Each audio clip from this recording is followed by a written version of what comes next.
You're listening to the Sex and Psychology Podcast, the sex ed you never got in school and won't get anywhere else. I am your host, Dr. Justin Lehmiller. I am a social psychologist and research fellow at the Kinsey Institute and author of the book, Tell Me What You Want, The Science of Sexual Desire and How It Can Help You Improve Your Sex Life. Why do some people need emotional closeness before desire can emerge, while others are more responsive to novelty, physical touch, or intellectual stimulation? Why can the exact same sexual experience feel deeply erotic in one moment, but completely disconnected in another? And why do so many people struggle to understand what actually turns them on versus what they think is supposed to turn them on? In today's episode, we're exploring the complexity of sexual desire. We're going to discuss the 5 key dimensions of desire, which will help you better understand your own arousal architecture, as well as that of your partner or partners. This framework can also help you to cultivate more satisfying, pleasurable, and connected intimate experiences. In addition, we'll dive into some practical tips for better sexual communication. I am joined once again by Kana Cassard, a sex therapist, painful sex specialist, certified trauma therapist, and author of the new book, Arousal Answered, An Expert's Guide to Authentic Pleasure and Liberating Sex. Her mission is to help others liberate themselves from outdated sexual scripts and empower them to rewrite their own authentic sexual narratives. This is going to be another fascinating conversation. Stick around and we're going to jump in right after the break. If you love the science of sex as much as I do, consider becoming a friend of the Kinsey Institute at Indiana University. The Kinsey Institute is the world's premier research organization on sex and relationships, and you can help them continue the legacy of Dr. Alfred Kinsey, whose pioneering research changed everything we think we know about sex. Visit kinseyinstitute.org to make an impact. Your donations can help support ongoing research projects on critical topics. You can also show your support by following Kinsey Institute on Facebook, Twitter, and Instagram. Thank you for supporting sex science. So, Kana, your book introduces what you call the arousal architecture, which you've described as something like the love languages for arousal. So, at a big picture level, what is the arousal architecture and what inspired you to create it? So the arousal architecture was really born out of seeing that clients that I was working with in sex therapy situations and around especially pelvic pain conditions needed a framework to understand how they could relate to a new experience of their own arousal, because arousal and sex had typically been associated with either like unwanted physical pain, and also people who didn't have pain were also experiencing emotional pain or discomfort around sex, like guilt, shame, disappointment. Trying to associate with any kind of like archetype or avatar around sexual desire or interest was really hard for them to associate with it because it felt like it was so far out of reach, and that the typical ways of understanding their sexual interests through explicitly sexual cues and context was not really doing it for them. So through the conversations that I was having with all of my clients about 15, 20 years ago, started to see that there were these 5 pathways to desire, one of them being sexual stimulation. And then there were these 4 other dimensions to the arousal architecture: embodied experience, mental headspace, energetic connection, and erotic exploration. So all these 5 pathways are ways that people can understand their different needs for nervous system regulation, for resilience, for joy, and for pleasure and arousal. And so having this framework of understanding these different aspects of them helps clients understand that they can have a unique design for themselves.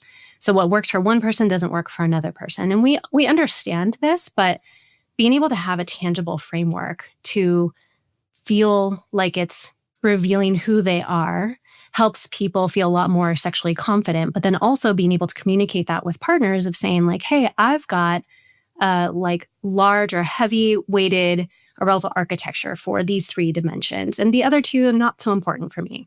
And even if their partner has something that's different, where maybe they're more heavily weighted to the other 2 and less weighted on the 3 that their partner is more heavily weighted on, it doesn't mean that they're incompatible. It just means that they need to communicate about what they want, and that it would be really helpful and beneficial for sexual fulfillment for them to feel like their experiences were balanced between what each person prefers. Mm-hmm. So the arousal architecture creates this dynamic framework that helps people understand what works for them, gives them permission to be authentically expressive of what they need and want, and then be able to communicate that with partners.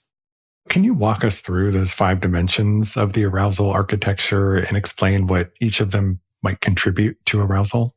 Yeah. So, like I said, the sexual stimulation is something we're probably all familiar with. These are like the ways that traditionally or stereotypically might turn somebody on.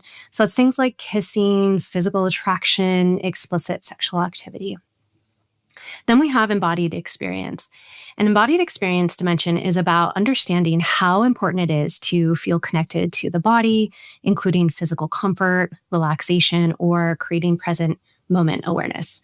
So that might be something like what the ambiance in the room is like. Like, do you need it to be really pretty with the light set in a nice red? Does there need to be candles? Or is it like you don't really care, clutter can be anywhere, and you still have easy enough access to arousal? But it also might be, does somebody need regular exercise or meditation practice in order to be able to start accessing their arousal? Or what helps them just stay connected to their body in a safe and pleasurable way? Then we have mental headspace, and that examines the cognitive and emotional connections or the psychological safety that help influence sexual response. So this could be things like, what is their mental stress level? And does that influence their sexual response? Or it could be about if they need to know what the relationship expectations are. So do they need to have the STI talk before engaging in sexual play? Do they need to know where the relationship is going before they can engage in sexual play? Somebody who has a high total in the mental headspace dimension might also need to have intellectually stimulating conversation before they can even start to drop into sexual play. Then there's the energetic connection dimension. And this dimension, it represents emotional attunement and relational safety or resonance between partners that support arousal consistency. So this is like feeling understood, desired, cared for. Folks who are demisexual, so those who prefer or need emotional connection before they can access arousal, they usually have a high total in this dimension. It could also be about understanding if your attachment styles are aligned. So basically, it's like the relational atmosphere, but it can also be about one's relationship to themselves, like a sense of self-worth and confidence. So it's just kind of more about that, like I said, the relational attunement and connection. Then the final one, which is my favorite for a lot of reasons, but this is the erotic exploration dimension. And this addresses novelty, imagination, and the relationship between curiosity, agency, or power, and play as essential arousal regulators. So this could be like trying new things, like new positions, new locations. It could be exploring intentional power dynamics like kink or BDSM. Or it could also be something not related to sex, but it could be about like engaging in creativity or passion projects. So in all with these dimensions, the idea is that it gives them a new way to communicate about what they want sexually. So instead of not feeling like you know exactly what to say and being like, nah, I'm just not in the mood, people can have an understanding of like, oh, well, I'm not in the mood for that, but I'm in the mood for something that's more playful or novel to spark my interest. Or I've been in my head all day. Maybe if we focus on intellectually stimulating conversation, then I might be able to just kind of drop in and then I'll be able to move into sexual arousal. So I guess the way to think of it is that we all have each of these 5 dimensions to some degree, right? So they all run on some type of spectrum or continuum where you can be high, intermediate, or low on each of them. But also, is it something where the specific needs that we have or what our arousal architecture looks like, is that something that can shift across different situations or different relationships? Definitely. When I was like first developing this, I wanted to workshop it with a friend. And so I asked her to take the assessment and she took it with a partner and her arousal architecture looked one way. And then that was not the best relationship for her. And so over time, she ended the relationship and then she found she had a new partner. And so she took it again. So I was like, I'm really curious to see how it comes out after. And so she took it again and it was totally different. And I think some components about it can be about the fact that, as we've talked about so much, there's a lot of fluidity and flexibility to our arousal and our libido. And so many different kinds of contexts can impact how we're accessing body energy levels, just awareness, like how we're feeling about the world. There can be so much that creates a shift or change in our access to libido. And so one of the reasons why I think a lot of people resonate with the arousal architecture is because it's a flexible and dynamic model as well, that they can know that this is a picture. If they take the arousal architecture assessment, they can see that this is a picture in time that I took it as a starting point to be able to understand and communicate about my needs more with my partners. And what I've also found is that after being able to communicate that more, then they will take it again, maybe 6 months later, and see that some of them have adjusted because maybe some of the focus has been on reducing mental stressors and how influential mental headspace is for them, because it was really influential, but not in the way that they wanted. And so they started to have more mental health and stress regulation techniques. And so it became less influential in their arousal access. And so it definitely can shift over time. And they also overlap too. Like if you see the sort of visual representation of it, the dimensions overlap because a hug from behind can reflect to a person a sense of emotional attunement, but it can also create potential submission or dominance dynamics and create that sort of sensation experience in the body. And so it allows for the flexibility and a starting point for people to understand and just to start to feel like they've taken this thing that can sometimes feel squishy and it can be a lot more tangible and they can communicate about it better and understand themselves better. Yeah, and I like and I appreciate the flexibility of the model. I think all too often when we talk about quizzes and assessments and things that people can take, we talk about putting people into rigid categories or types. And, it's very much that way with the traditional love languages idea that like you need words of affirmation or you need gift giving or something else. And the reality is that, your needs can evolve and adjust and change across different situations, across different days of the week. And so maybe what that assessment pointed to was what you needed in that moment, but it's not necessarily going to be what you need now or what you're going to need a year from now. And so I think it's helpful and I appreciate that you're encouraging people to think about how their arousal architecture might evolve and change over time because it's not a static thing. Mm-hmm. Yeah. I get really obsessed about it. I mean, obviously, I'm a little bit biased, but when I see the permission that it gives people to really have that perspective change, like, oh, okay, so sexual arousal is not supposed to look this way, and then sexual play is not supposed to look this way. We take our clothes off, we kiss, we start touching things, and then we do the thing. It helps them just have this overall perspective shift and understanding that sex can look like a lot of different things. Sex can be flirtation. It can be manual stimulation. It can be so many things. It doesn't just necessarily mean PIV, penis and vagina sex. And especially true for people who are LGBTQ or neurodivergent, or like there's so many ways in which sexual media and sexual research, like there's been so much that unfortunately is limited on certain kinds of lifestyles and relationship dynamics. So our script has been that sex typically looks one way. And thank goodness people like you are creating amazing research where it's starting to really challenge those scripts and looking at what is actually happening. What do people actually really want? And how can the context be created in a sense of safety and understanding and permission that there's so much more fluidity and flexibility and dynamic experiences that people can have. And so that's my favorite thing about the arousal architecture is like the perspective shift that ultimately comes with it.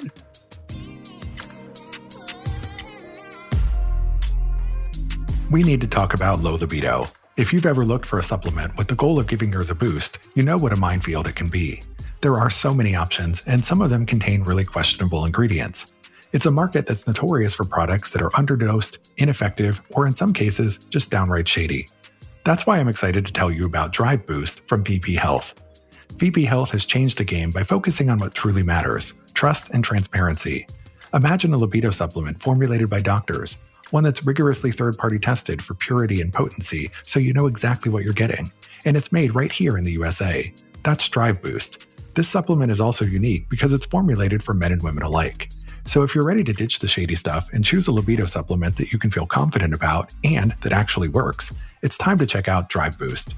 Learn more and get yours at vb.health. Visit vb.health and use code Justin for 10% off, or click the link in the show notes.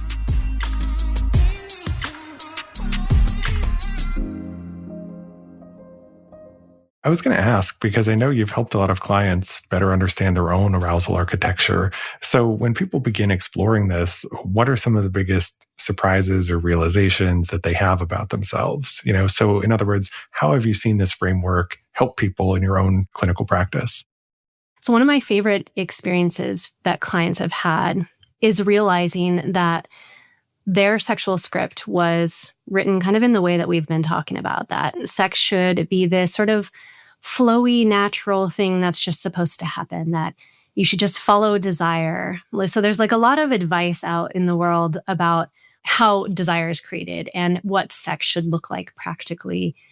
And for one of my clients I'm thinking of in particular, but it's actually pretty generalizable to a lot of my clients, is a neurodivergent client who was challenged with sexual connection with their partner because they were trying to follow these suggestions about like, just go with the flow, let your desire speak to whatever you need. But that did not feel like safety for them. And so it was creating a lot of sexual performance challenges because their brain instead perceived safety in the context of predictability, of explicit conversations, of knowing what to expect, what kind of sexual play was going to happen. And they kept telling themselves there must be something wrong with them, and their partner would feel kind of frustrated of like, why can't you just have sex the normal way? And so it created a lot of shame and challenges for not only the relationship, but like for my client. And so they felt really bad about themselves. And so starting to explain that that is not really how sex works. And if we took like a big perspective look back on the science of the nervous system and how that shows up, and then also understanding what works for their brain. And looking at, I even explained to them that in like kink and BDSM, in poly or non-monogamy, consensual non-monogamy communities, there is so much explicit consent conversation, and there's so much negotiation about what is going to happen in this sexual scene that we're having. When is it starting? When is it ending? How long is it going to take? What things are off limits? In explaining that and helping the client understand that these are perfectly normal and actually celebrated processes that people go through. And that even if this client is not kinky or in consensual non-monogamy communities, that they could still take some of those templates and those ideas and utilize it to create the kind of sexual experiences they want. That shift really helped them move from there's something wrong with me, I'm broken, into what does my brain and body need in order to feel like I'm able to step into this with confidence, with at least neutrality at first, but then with pleasure eventually, and realizing that the clarity didn't create challenges. The clarity created permission and space, which gave them that connection to feeling like they can celebrate their authentic needs and have the kind of sex they want to be having. And then I think explaining that to their partner and helping their partner understand that too, that like everybody's been operating from the same script about how sex should look, but really those scripts only work for certain people, and that there needs to be a unique script developed for each person and each couple. That really helped them shift the language that they had around sexual experiences and challenges that they were having. Yeah, so this framework can really help you to better understand not just yourself, but also your partner, right? And I think people often have this tendency to assume that everybody experiences arousal and desire the same way that they do. But the reality is that everyone has their own unique template for it. So in what ways can we use this model to really better understand each other and to create more satisfying experiences? So what do we do after we've taken the assessment and we learn something about our own arousal architecture and our partners? Yeah, so I love making sex as practical and as tangible as possible. And so also the reason why arousal architecture came to be was because I was like, there needs to be like a formula, which speaks to my own neurodivergent brain. And like with ADHD, I have challenges in these areas. So like I wanted to create something that I also understood and grasped. And so very practical, explicit understanding around how to identify what somebody has and needs, like what they have in their resources and what they need for resilience and regulation and arousal, I found that creating lists was really helpful. So when people take the arousal architecture assessment online, they will get a workbook afterwards that says like list your top 3 items, like basically go through each dimension and brainstorm what are the things that feel like they fit in this dimension in particular. So is it in the embodied experience? Is it that you need the room to be a certain temperature so that you can stay present with your body? Yes, I like it cold. You like it cold? Yes. Oh my gosh, if I'm cold, I'm like, don't anybody touch me. I'm staying under my big fluffy blanket. No, I'm the opposite. I'm like, if I'm too hot, I'm like, stay away from me. That makes sense. And see, so like that is such a perfect thing. Like people don't think about these really nuanced experiences of what can create and set up a situation that, like, for some people, they might not think, okay, well, I got to make sure that the fan's on, the AC is on, so that if I'm going into a sexy time, my body's not like, whew, get me out of here. I don't want to do this anymore. And so just having those explicit understandings of like, these are the things in my embodied experience dimension or in my mental headspace dimension that really work for me. And so brainstorming them out and then choosing the top like 3 to 5 items in each of those dimensions so that they can start to really, first of all, just like embrace it and be like, yeah, I love cold room. Like that's perfect for me. And then start to communicate to their partner, because sex is so much sexier when we have open and direct communication. When somebody knows what they want and need and can communicate that, and then the partner can listen and provide what it is or say, hey, I can't do that, but what if we try this instead? And having that negotiation, that makes for really sexy, fulfilled, pleasurable experiences. So having the awareness, having your lists, share it with a partner and be like, look, here are my results. Let's talk about these. Like what works for you? What doesn't work for you? Really takes sexual experiences kind of off this pedestal. Like, so I find that people put sex, whatever that means, off the pedestal. Usually it's, like I said, the PIV or penetrative sex, and kind of squishes it out to a spectrum of like, what do we want to experience today? What's the flavor of sex looking like? And being able to have that permission to know that it is going to be based on what you're interested in, if it's a solo time or if it's a partnership, what is the communication between each other about what we want this to look like and co-create an experience together. Wouldn't it be nice if we just kind of all started that way at the beginning instead of just assuming that we knew what everybody else wanted in the relationship? But yeah, unfortunately, that's the reality of our sex education, is that we're not taught about these things and how to communicate about our actual needs and wants within a relationship. So what happens when you have two people who have very different arousal architectures? So for example, if you have one partner who really places a lot of importance and emphasis on emotional connection and safety, and the other really thrives on novelty and really intense stimulation. How do you bridge the divide when people seem to have these arousal patterns that seem to be starkly different from one another? A lot of times people think, oh gosh, this means that we're just totally incompatible. And what I help them understand is a few things. One, first of all, they just need to make sure that they're prioritizing a balance between each person. So if one person really thrives on novelty and that's all they're doing is just like all this new stuff all the time, that might feel dysregulating for the other person, or it just might feel not fulfilling for them. But if the relationship was weighted to the emotional connection and the building the relational attunement, if it's only focused on that, that can also not feel fulfilling to the other person. So really it's about balancing and making that just be a really important part of the couple's cultural sexual experiences, that we commit to and agree on trying to balance what we both need and prioritize each of our own preferences, knowing that maybe one week or a few weeks, it's going to feel a little bit more weighted toward one person, but over time, it's going to feel more balanced. The other thing that I help clients do is I help them get really, really granular about what it is in each of their own dimensions that lights them up and that is important to them. Because sometimes, a lot of times, we can end up finding an overlap. So there might be something that is in the novelty and the playfulness that could also overlap with the emotional connection that lights that person up. And so kind of like a Venn diagram of like, where can we find that middle ground and do things that help light both of the partners up.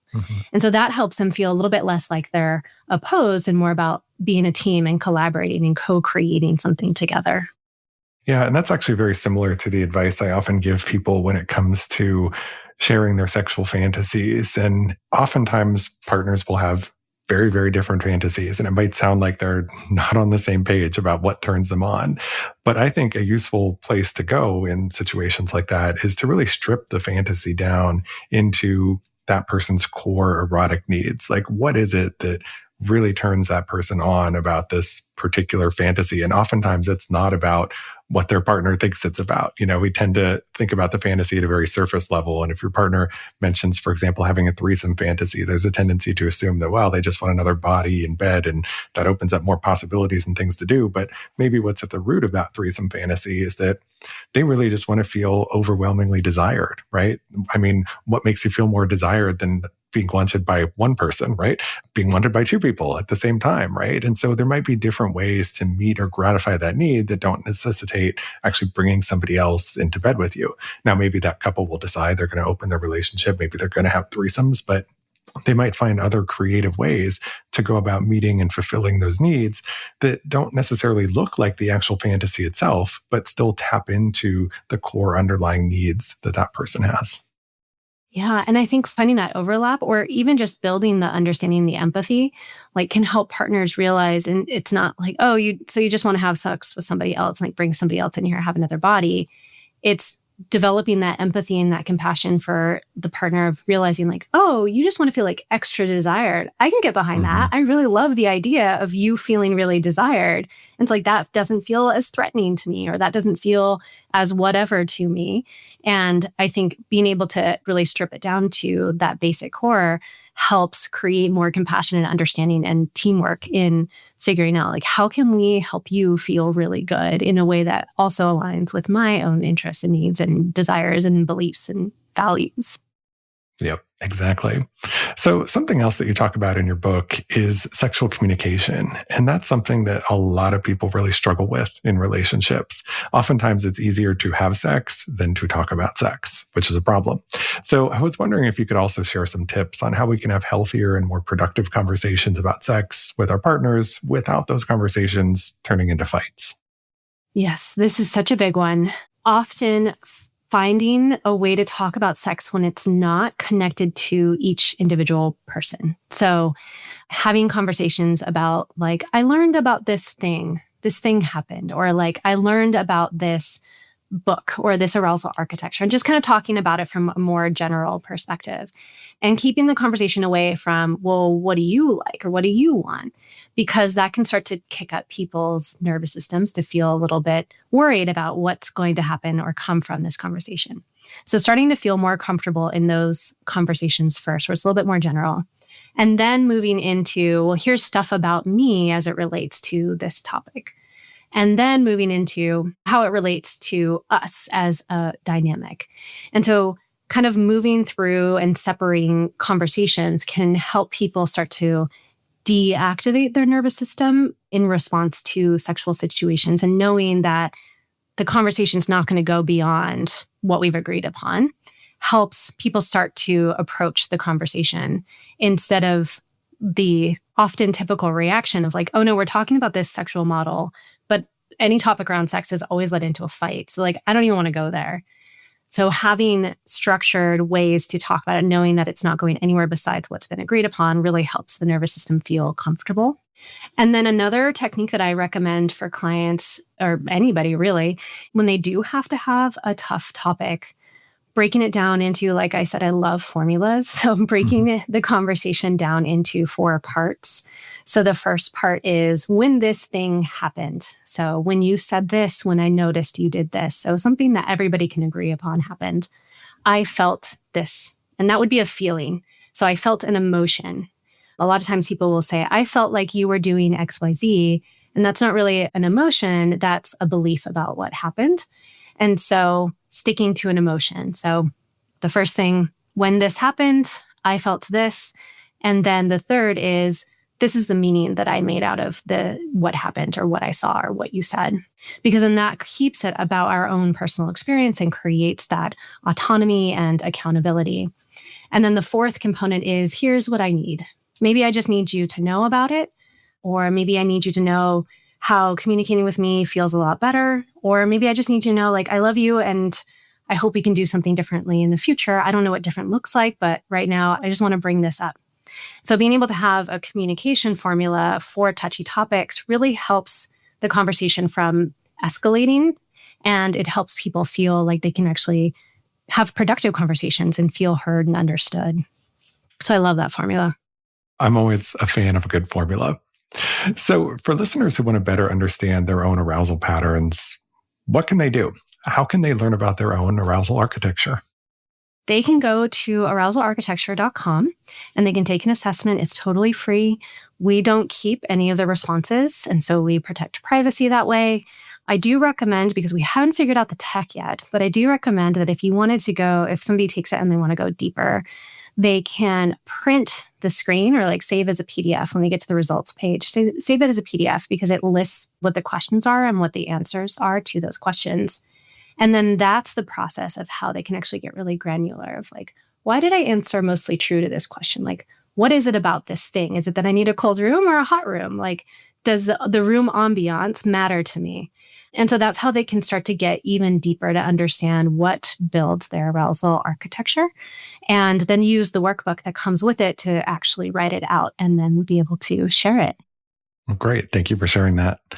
Thank you so much for this amazing conversation, Kena. It was a pleasure to have you here. Can you please tell my listeners where they can go to learn more about you and your work and get a copy of your new book? Absolutely. It's been such a great conversation. I am on Instagram, Kena_Cassard, and my book can be found at arousalansweredbook.com, where you can figure out how to buy it from major online retailers or independent bookstores.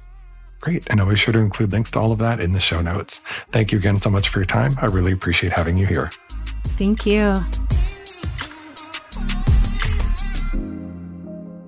Thank you for listening. To keep up with new episodes of this podcast, visit my website, Sex and Psychology, at sexandpsychology.com, or subscribe on your favorite platform, where I hope you'll take a moment to rate and review the show. If you listen on Apple Podcasts, please consider becoming a Sex and Psychology Premium subscriber to enjoy ad-free listening for just $3.99 a month. You can also follow me on social media for daily sex research updates. I'm on Blue Sky and X at Justin Lehmiller and Instagram at Justin J. Lehmiller. Also, be sure to check out my book, Tell Me What You Want. Thanks again for listening. Until next time.